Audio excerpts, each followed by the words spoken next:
All right, Nigeria is fast becoming a destination of choice for international tourists because of the favorable policies of the present administration. That's coming from the Minister of Information and Culture, Alhaji Lai Mohammed.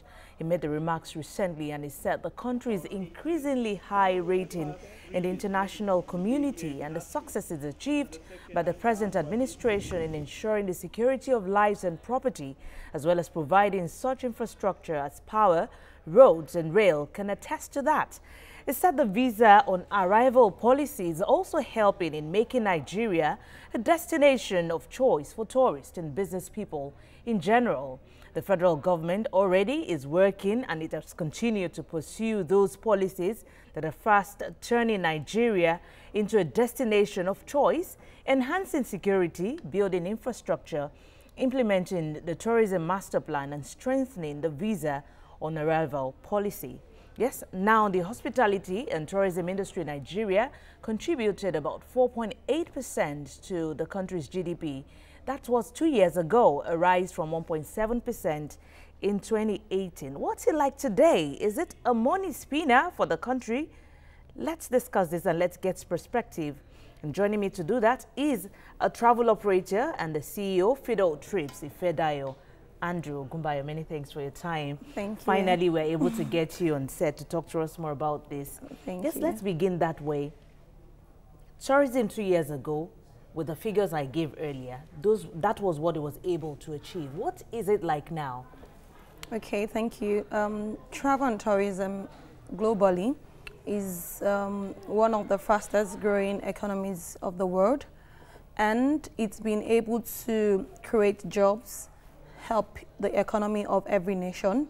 And in the past, according to the report from the World Travel Tourism Organization, the policies, the economy tourism shifted towards Asia, but over like 2017, it came over to Africa. Though Nigeria is not part of the growing, economies and tourism for now, but we can see that countries like Tunisia, Egypt, Turkey, who had problems with security, last year, this year, tourism has really grown in such countries. Yes, and this year, Nigeria is, picking up in terms of our local tourism, and we're seeing the effects. Okay, you talked about those countries that even had security issues. What were they able to do to be able to be on that list of countries in Africa that were able to develop their tourism potential? Basically, I think what they did is they opened up their country to people, to tourists. They opened up, they created policies that enabled people to come in to see what they had. They strengthened the tourism sectors.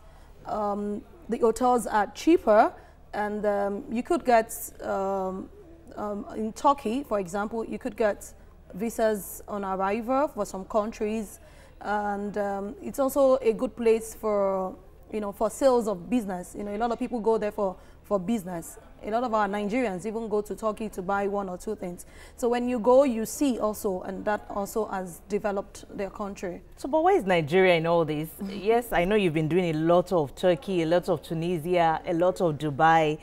Where is Nigeria? Yeah, are we opening up to international tourists? Yes, we are. Or maybe we even begin from the domestic area. Yeah, exactly. We are, especially Lagos State. Lagos State is seen as one of the most visited, or is the most visited state in the whole of Nigeria, and Lagos State is taking conscious effort in building tourism. If you can see, like yesterday, I saw a post where Lagos State posted about the tourism event for the month of September. It is a deliberate attempt to promote tourism, and a lot of new places are opening up in Lagos State. Same as other states too. Every other state is trying to, emulate tourism because it is the next big thing in Nigeria or the world at large. Okay, so you've been in tourism for about how many years now? Being a travel operator? Close to 8 years. Is it a money spinner? Yes, I would say so, but not at the beginning. I would say so, but not at the beginning, because at the beginning you need to know basically what you want to achieve, which is to get your clients, to get people have faith in you, to get the best deals for people, and at the end of the day, it pays off. Okay, you said tourism in other countries have been able to do visa on arrival, made it easier, infrastructure developing. Yes, the federal government is also saying is working towards achieving that. But is it a work in progress, or it has been done already? I think it's a work in progress, and in the next few days, we're going to be having Akwaba, which is the African travel market. Okay. And I have some clients, some partners coming in from India. And one thing he said to me is, oh, I'm going to be coming out late because my visa is on arrival. Okay. So I think that's good to hear, because we're going to be having so many people, so many travel operators coming in from outside Nigeria. So are you telling me now that there is visa on arrival to Nigeria? Yes. Oh, that's a good news. Yes. Here, coming from the CEO of Fido Trips, there is visa on arrival for tourists, yes. Now in operation. And, well, that's to affirm what the minister had said, Minister Lai Mohammed there, that there is visa on arrival and the policy. But you just heard about it. But do you think it's going to be really working for Nigeria? Well, I think it should work because a lot of people want to come to Nigeria. Okay. A lot of people, when you go to African countries, everybody is excited when you tell them you're from Nigeria. Because as a Nigerian, they know you are the sharp person and you get things done and all. You know, last week I was in Ghana for the African Tourism Leadership Forum, and surprisingly, only like 3 to 4 Nigerians were there. But the whole of Africa were represented there. We had a master class on how to promote tourism in Africa. It starts from us. We need to promote what we have. So we need to make conscious efforts to promote tourism within before we take it outside. Yes. Okay. And so that began at the conference, because the conference was the first of its kind. In Africa? In Africa. Okay. It was in Accra, Ghana.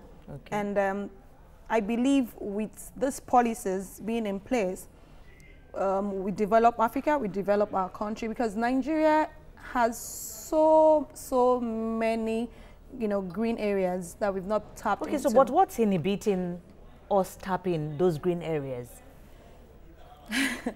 Like I said, I think as a people, we also need to, have a good orientation. Because, example, the dolphins, which we see and we kill. We see dolphins by the shore, we kill them and cut them into meat. Dolphins are the ones that attract tourists in some places. You see the dolphins being trained, and then you go to Dubai, you go to Singapore, you pay to watch these dolphins, have the show. So I think we need to reorientate ourselves, our thinkings, our minds. So the conscious effort starts from us as an individual. Yes, the way we talk to people, the way we see visitors when they come into Nigeria, it will go a long way. All right. We'll have to take a break at this point. When we come back, we'll be looking at the woman entrepreneur and the role of the woman in entrepreneurship, especially when it comes to this your sector, tourism, how the business has been and what it needs to take, what it takes to be part of that business. You're watching Business Nigeria. We'll return after this break.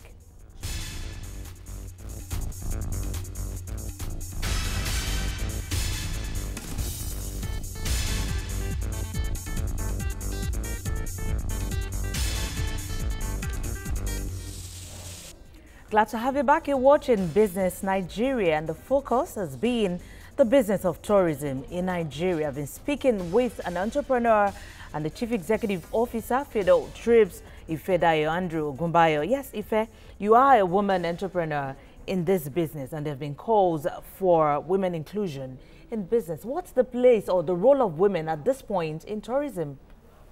Well, the role of women in tourism cannot be overemphasized. We all know that what men do, women sometimes do better in most cases, especially when it has to do with business.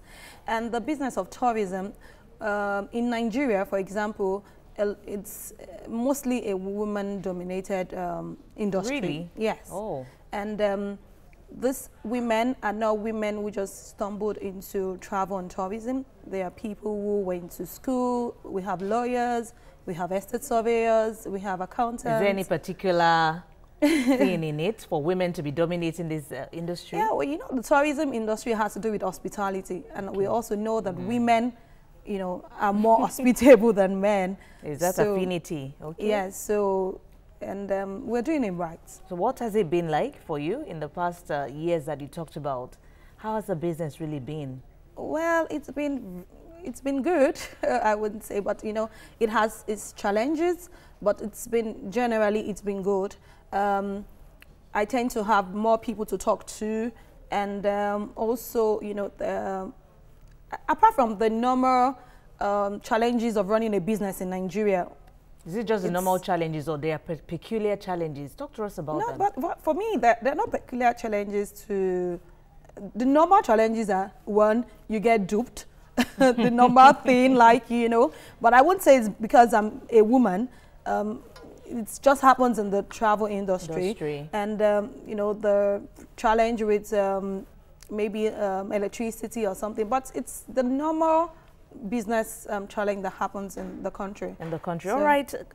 We are aware that you just got an award recently. You emerged the winner of the Africa Top 100 Tour Operators Award, which came to Fiddle Trips. That's a really good one. Congratulations. Thank you. That's like setting another bigger work for Fiddle Trips. Yes. Tell us, how did you, or how has it, what took you into this business, really?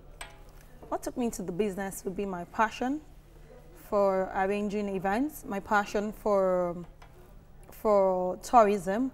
I used to be an estate surveyor. Okay, wow. Yes, and I happen to work with one of the most traveled estate surveyors and valuers in Nigeria. And so I loved when he's traveling, he just gives me the documents. If I do this, do this. And I had opportunity while I was working for him to plan trips for people outside the country. Trips, when I mean trips, I mean over 100 people to take them out. So that's as far back as 2007, 2009. And I developed likeness in it, and I thought to myself, I have a passion for doing this, and I think I should go this life. Okay, so for a new entrant, you must be the passion. Is that what you're telling us? It must be the passion, yes. It must be the passion, because if you don't have passion, you will fail. But what about the funding? Well, it's also very important. Yes. What does it take to fund a tourism outfit? Well, I didn't start like this the way you see me. I started from scratch.